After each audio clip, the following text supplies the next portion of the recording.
2015 boxing champions versus 2025 boxing champions. I'm going to take some of the top guys today and put them against the top guy in their division 10 years ago. So starting at heavyweight, all Ukrainian battle between Usyk and Vladimir Klitschko.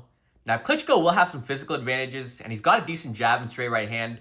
But I think Usyk would be too sharp, with his footwork, his left hand to the body, throw a bit more volume. So I would go Usyk by decision. Next at light heavyweight, Dmitry Bivol versus Sergey Kovalev. Now this is a really close one. Kovalev had a lot more power, but still had great technique. Bivol has great combinations and movements in and out of range.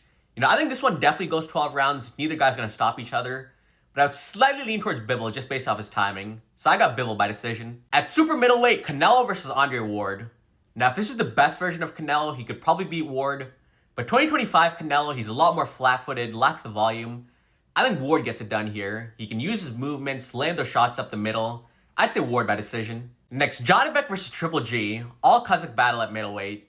And this would have been when Golovkin was on like an 8-year KO streak, virtually unbeatable at middleweight.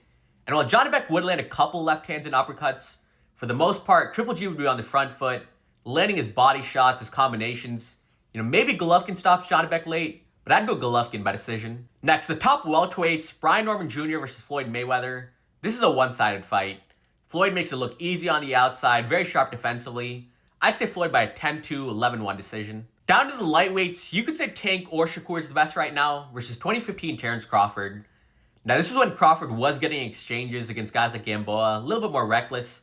So someone like Tank, he would have a knockout chance. But at the same time, Bud's definitely the more complete fighter than these two. Tank is coming off a really subpar performance. I'd say Bud by decision. And lastly, the super bantamweights, Naoya Inoue versus Guillermo Rigondeaux. Now Rigo will be craftier than Inoue, good footwork, good left hands. But Inoue will also draw a higher pace mid-range fight. I think Inoue's body punching, it'll really take a toll on Rigo. Eventually he'll find a home upstairs for those big uppercuts and right hands and left hooks. I'll say Inoue by a late TKO.